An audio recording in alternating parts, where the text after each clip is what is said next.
Assalamualaikum semuanya. Kalian apa kabar nih? Semoga selalu dalam lindungan Allah ya.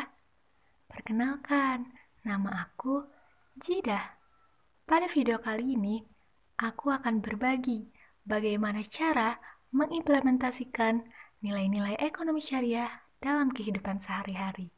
Langsung aja ya ke videonya. Tunggu. Tadi kalian mendengar kata ekonomi syariah. Apa sih yang terlintas di pikiran kalian mengenai ekonomi syariah? Hanya orang Islam, rumit, bank syariah, tidak ada riba, sistem bagi hasil, atau akad transaksi. Pengertian ekonomi syariah menurut Yusuf Kordowi adalah ekonomi yang berdasarkan pada ketuhanan. Esensi sistem ekonomi ini bertitik tolak dari Allah, tujuan akhirnya kepada Allah, dan memanfaatkan sarana yang tidak lepas dari syariat Allah. Sedangkan, menurut Profesor Dr. Zainuddin Ali, ekonomi syariah adalah kumpulan norma hukum yang bersumber dari Al-Quran dan Hadis yang mengatur perekonomian umat manusia. Jadi, ekonomi syariah adalah bagian dari ilmu ekonomi yang mengatur perekonomian umat manusia berlandaskan nilai-nilai Islam. Sumbernya berasal dari Al-Quran dan Hadis. Pada dasarnya, sistem ekonomi syariah memiliki sistem yang mensyaratkan adanya pengendalian harta di masyarakat sesuai dengan syariat dan menjunjung tinggi nilai keadilan. Hal itu supaya harta tersebut mengalir optimal dan dapat meningkatkan pertumbuhan ekonomi. Karena pada hakikatnya, alam semesta beserta seluruh isinya ini absolut milik Allah Subhanahu wa Ta'ala. Kita sebagai manusia hanya diberikan amanah untuk mengelolanya.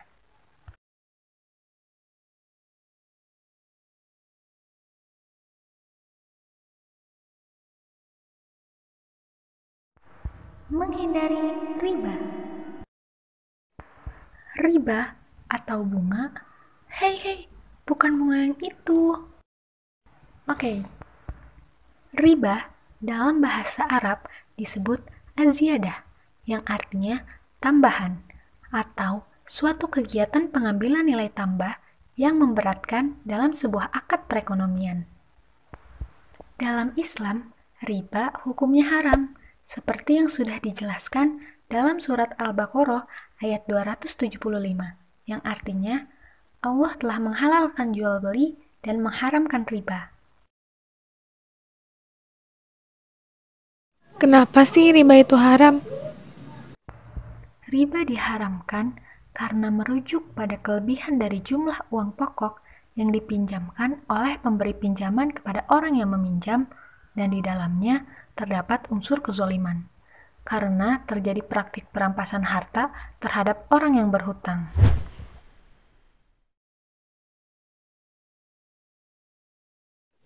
Aku boleh pinjam uang 60.000 gak? Minggu depan aku bayar deh. Untuk apa? Aku udah 4 kali beli siomay di kantin, tapi belum bayar. Aku mau pinjamkan, tapi dengan syarat ganti uangnya 2 kali lipat. Gimana? Hah? Jadi 120.000 dong? Iya, mau gak nih? Gak apa-apa deh, daripada aku ditagih terus sama ibu kantin. Pusing juga. Jadi teman-teman, hal tersebut adalah riba. Maka wajib bagi kita sebagai umat Islam untuk menghindarinya dengan cara menahan diri agar tidak melakukan transaksi yang terdapat unsur ribawi. Apabila kita sudah mengetahui hal tersebut adalah riba, kita bisa mencari cara lain untuk menjauhi hal tersebut. Hindari berhutang.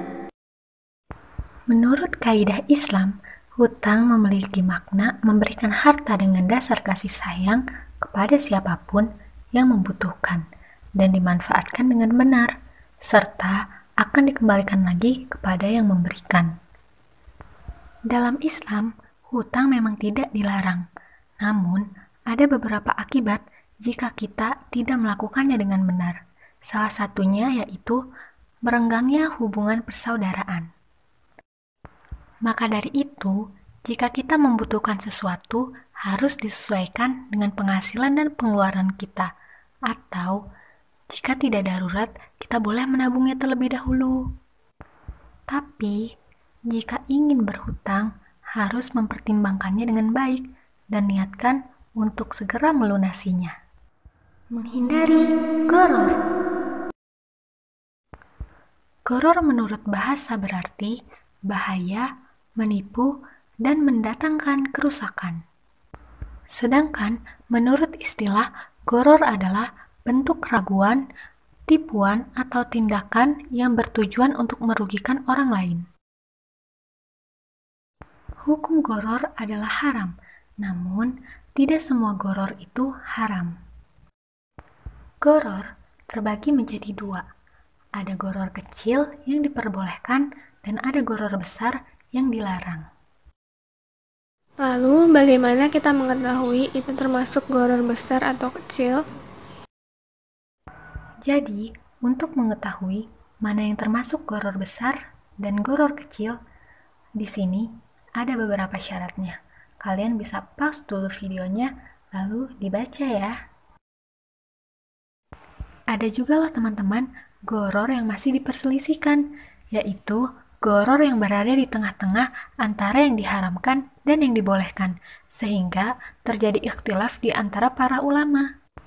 Hal ini dikarenakan perbedaan mereka di dalam menentukan apakah goror tersebut sedikit atau banyak, dibutuhkan masyarakat atau tidak, apakah sebagai pelengkap atau barang inti. Contohnya yaitu seperti menjual bawang, kentang, wortel, lobak, dan sejenisnya yang masih berada di dalam tanah.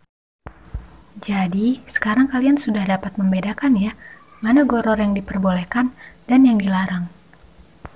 Yang harus kita hindari yaitu goror yang dilarang pastinya, dengan cara pengungkapan penuh dua belah pihak antara pembeli dan penjual, seperti diskusi materi, spesifikasi barang, dan persyaratannya. Misalnya, kalau kita belanja di online shop, pihak penjual mendeskripsikan barangnya dan pembeli membacanya, sehingga goror dapat dihindari. Memakai produk-produk syariah. Sudah banyak produk-produk syariah di Indonesia, seperti yang kita temui di kehidupan sehari-hari, mulai dari kosmetik, skincare, baju muslim, dan makanan yang berlabel halal. Selain itu, banyak bank syariah di Indonesia dengan produk-produk syariahnya.